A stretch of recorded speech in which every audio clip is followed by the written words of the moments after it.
Hi guys, I'm down here in one of the favourite parts of my world, Temperate Rainforest, 100 k's north of Sydney. I might as well be 1,000 k's from anywhere. It's absolutely beautiful down here.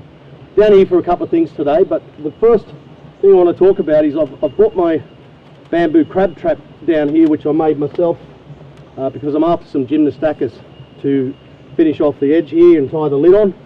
Everyone knows about gymnostacus, it's featured in a couple of my videos.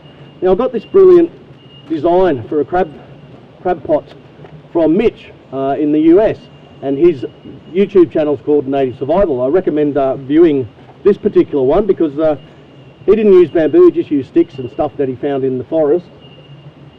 But it's a brilliant design because what he did, if you watch his video, he just hammered the sticks in the ground and wove the sides all the way to the top of the cone. I didn't do that. What I did with my bamboo is I actually placed rocks around the edge. Actually, I started this way.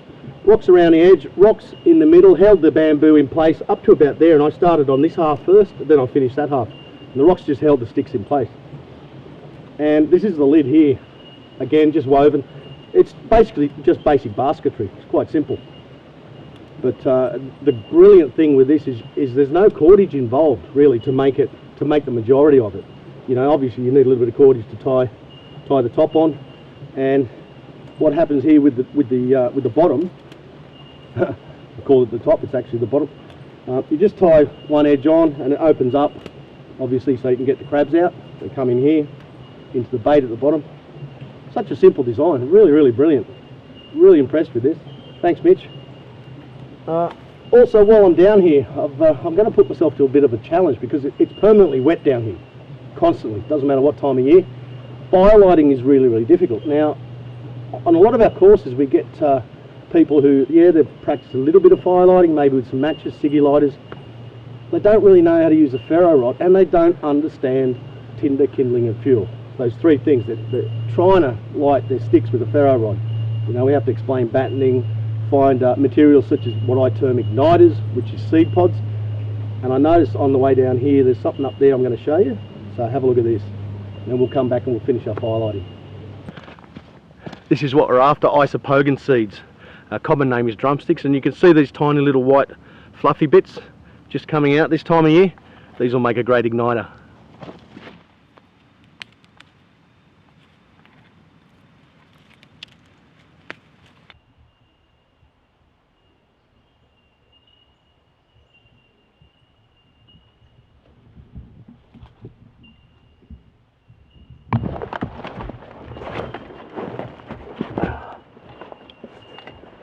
Oh, man, how cool is this?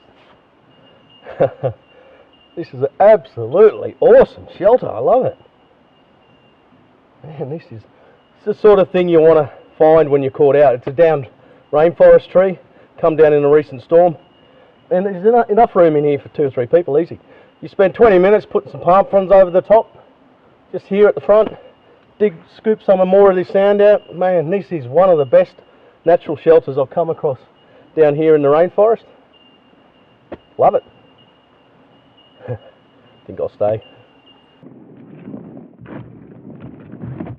When you come into areas such as the temperate rainforest, rather than be frightened of the fact that everything's wet and soggy, you may not be able to get fire going, treat everything as a possible source of fire, and always remember up in the air is best. You know, you can see there's some dried stuff up here. Cabbage palms in particular, I'm going to show you what I do with those, but you always want to look up in the air, not necessarily on the ground.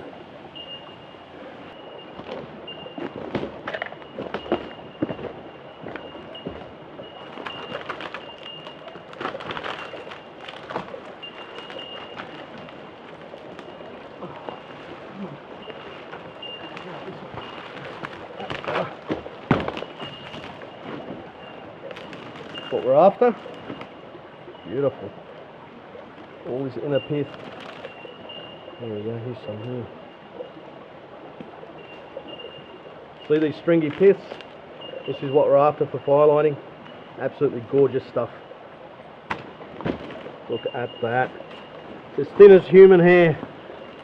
And most of the time, because it's up in the air, bone dry. Look at that. Man, that's amazing stuff.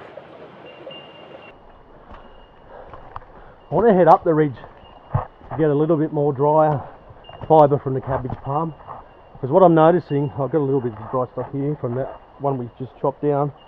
I'm noticing the stuff nearer the creek is quite wet, but I'm going to keep that too because that's going to dry out reasonably quick on the side of the fire. I'm going to head up here to grab some more of this dry stuff. You can see what I found here. This is a really fine hair that grows on the side of tree ferns. This is Cyathea cooperi, this one, but this is a great igniter for fire, also a coal extender. You can put your little coal inside. I've often used this with students in demonstrating friction fire. I'll collect some of this. It's actually quite dry, a little bit damp, so you know, it's better than nothing, but this is the sort of stuff you want to look out for. Again, up in the air, not on the ground. I'll just pick a little bit more. I can also put some of this in my pocket too, dry it out on the way back. I think this is going to be okay. I've just got a spike in my thumb. Get it out. Alrighty, I'll put that in my pocket and that helps as well.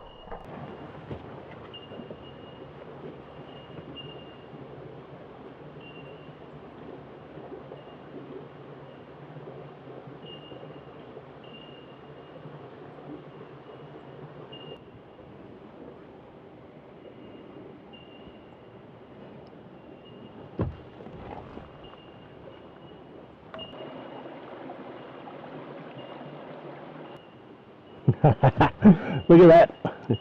Look at that tiny little mound of beautiful igniters. Wonderful stuff. I found a few more in my pocket. Isopogon seed. So we'll put these ones on too.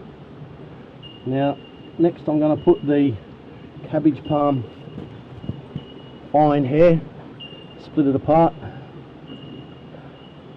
I'm just out of range there in the viewfinder. This stuff's wet, so what I'm going to do is put this at the back so it heats up as it ignites, as the dried stuff ignites, and hopefully that will take too. And I've got a little bit of dried cabbage palm leaf at the back here, so that will take as well. There we go. Straight away. See how quick and easy this hair burns? Straight away. I did scrape a couple of tiny little shavings off the ferro rod. You could see there that it actually helped. So there we go, fire in the rainforest. Think about what you're doing, spend the time to collect the material, and you're laughing. I'll just see if I can go wide angle here as I'm talking. That's better. Obviously, if I wanted to keep this going this evening, I'm not staying here this evening, so I'm not going to build up a massive fire. But that's how easy it is. Think about what you're doing, know the materials, collect them, and you've got fire in a really wet rainforest.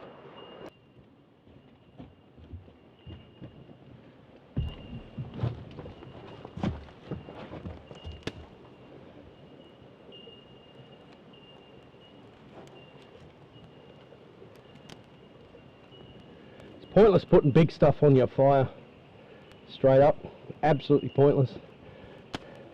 You've got to try and get real thin stuff, as thin as a match if you can, to build up some coals.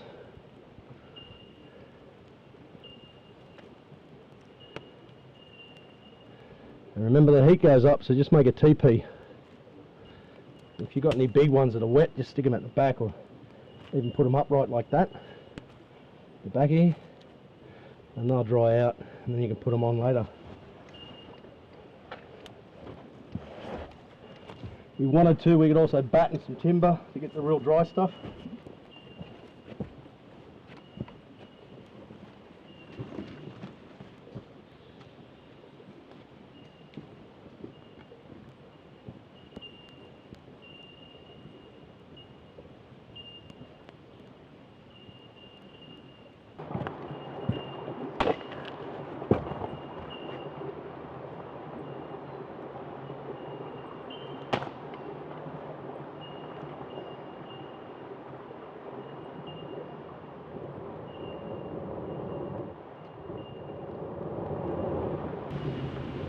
I'm Kevin Newton for Australian Survival Instructors.